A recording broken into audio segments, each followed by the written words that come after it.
Assalamualaikum dan salam sejahtera bersama saya Muhammad Dihya Sahlan dalam Berita Pagi Sabah edisi Jumaat 3 Disember 2021. Bajet Sabah 2022 yang bakal menentukan hala tuju kewangan negeri tahun depan dijadual dibentang dalam persidangan Dewan Undangan Negeri DUN Sabah ke-16 petang ini. Ketua Menteri yang juga Menteri Kewangan Negeri Datuk Seri Panglima Haji Jinor akan membentangkan bajet tersebut di DUN Sabah di Kota Kinabalu pada 3 petang. Semalam, Datuk Haji Ji menerima teks ucapan bajet Sabah 2022 daripada Setiausaha Tetap Kementerian Kewangan, Datuk Rusdin Riman di pejabatnya di Kementerian Kewangan Sabah, Menara Kinabalu. Sehubungan itu, Datuk Haji Ji dalam satu kenyataan menjemput semua rakyat Sabah untuk bersama-sama menyaksikan usaha, inisiatif dan langkah yang telah dirangka kerajaan. Ia bagi memulihkan dan menjana semula ekonomi negeri menerusi belanjawan tahun hadapan demi kemakmuran dan kesejahteraan semua rakyat Sabah. Orang ramai boleh menyertai pembentangan belanjawan 2022 negeri menerusi laman Facebook rasmi Ketua Menteri secara langsung. Baik perkembangan semasa COVID-19, Sabah merekodkan 427 kes positif baru semalam iaitu menurun 40 kes berbanding hari sebelumnya. Bilangan pesakit sembuh juga mengatasi kes baru iaitu 475 orang, menjadikan jumlah kumulatif sembuh seramai 223,788 orang. Dalam kenyataan Menteri Kerajaan Tempatan dan Perumahan Datuk Seri Panglima Masidi Manjun, terdapat 6 daerah mencatatkan kes di atas paras 20 iaitu Kota Kinabalu, Penampang, Tuaran, Papar dan Ranau.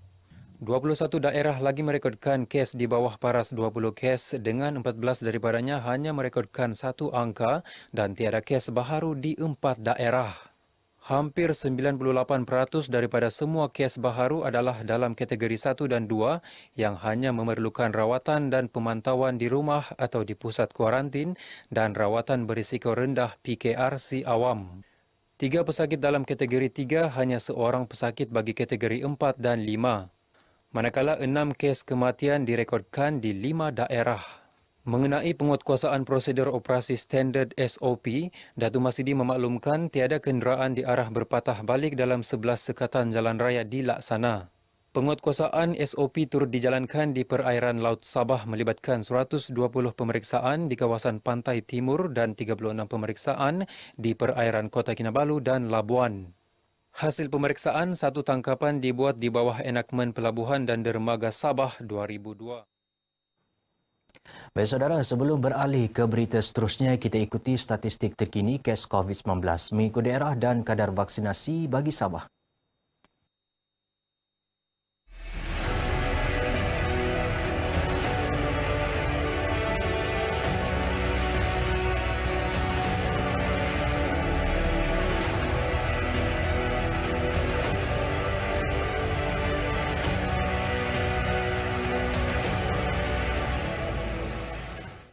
Hakim Besar Sabah dan Sarawak Tan Sri Abang Iskandar Abang Hashim melancarkan garis panduan pertama bagi hukuman jenayah hutan di negeri ini.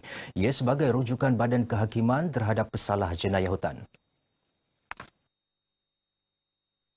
Menurut Tan Sri Abang Iskandar, walaupun bukan sebagai dokumen yang menentukan untuk hakim menjatuhkan hukuman, namun ia dijadikan sebagai garis panduan serta pendekatan konsisten kepada Badan Kehakiman untuk mengenal pasti hukuman yang layak dijatuhkan kepada pesalah jenayah berkenaan.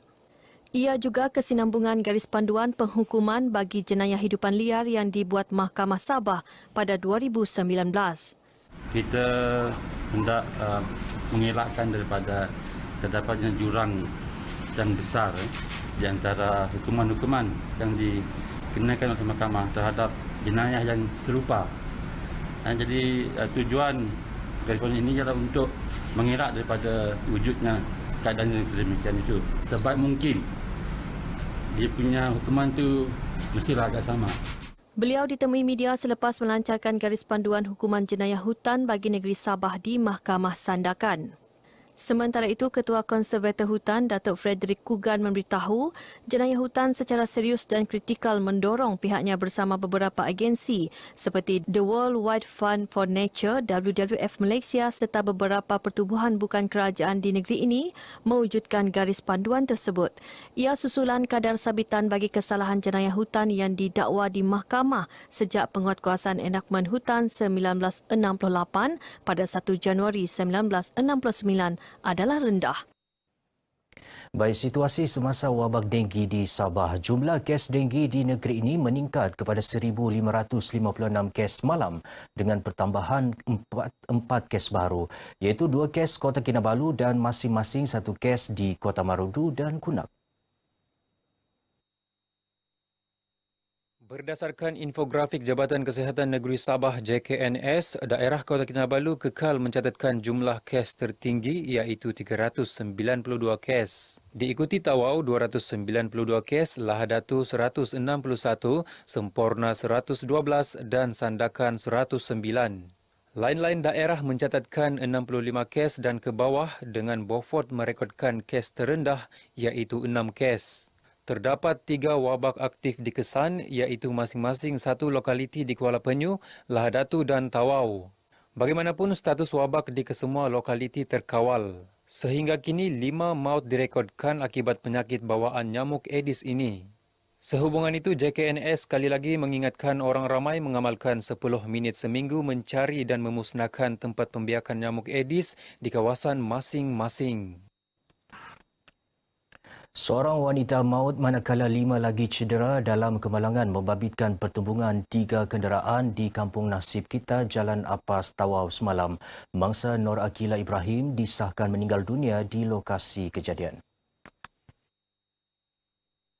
Mayat mangsa diserahkan kepada pihak polis untuk tindakan selanjutnya. Pusat Gerakan Operasi Jabatan Bomba dan Penyelamat Malaysia JBPM Sabah dalam kenyataan berkata, terdapat 7 mangsa iaitu 5 lelaki dan 2 wanita terlibat dalam kemalangan tersebut. Semua mangsa yang cedera berumur antara 26 hingga 30 tahun itu diberi rawatan awal oleh pasukan EMRS sebelum dihantar ke hospital menggunakan ambulans dan jentera EMRS untuk rawatan lanjut. Manakala seorang lagi mangsa tidak mengalami sebarang kecederaan. Operasi penyelamatan melibatkan 2 komander operasi dan 7 anggota dari Balai Bomba dan Penyelamat Tawau tamat sepenuhnya pada 3.44 petang.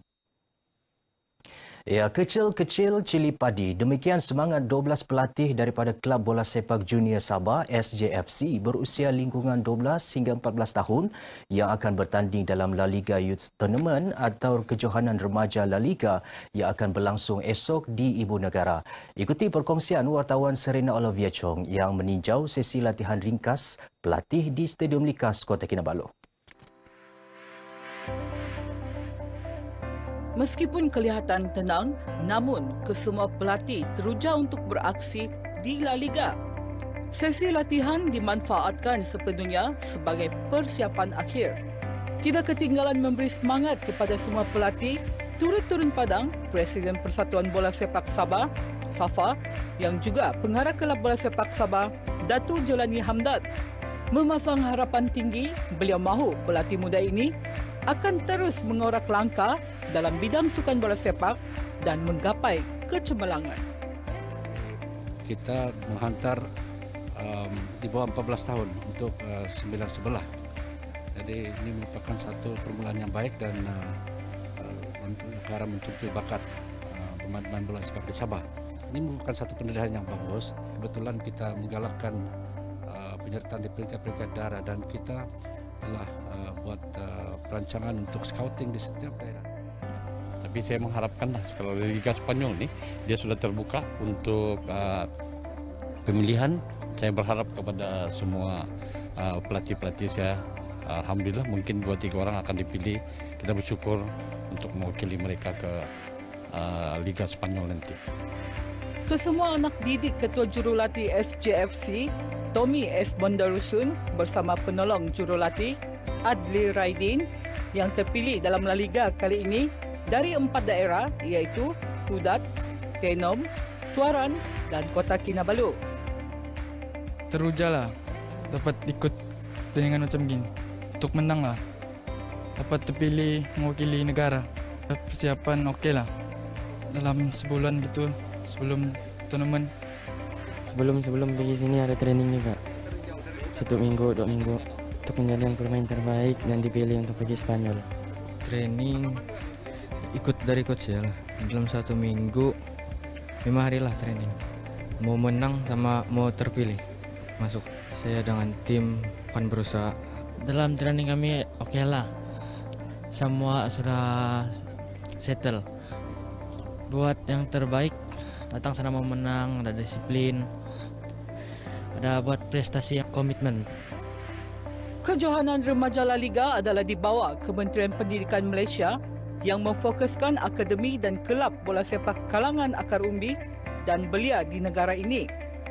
Semoga SJFC yang dibarisi anak muda Muhammad Irfan Roslan, Aiman Syafiq Sabli, Zulhairi Hakimi Nurjali, Roswell Reyes Rainer, Muhammad Izlan Muhammad Hasrul, Muhammad Zulkarnain alias Ernest Awang dan Aaron Iwin Jensen akan memperoleh kejayaan.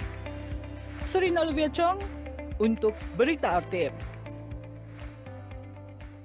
Baik saudara, sekian dahulu berita pagi Sabah kali ini. Teruskan bersama Berita RTM. Saya Muhammad Hiyas Sahlan. Assalamualaikum dan salam hormat.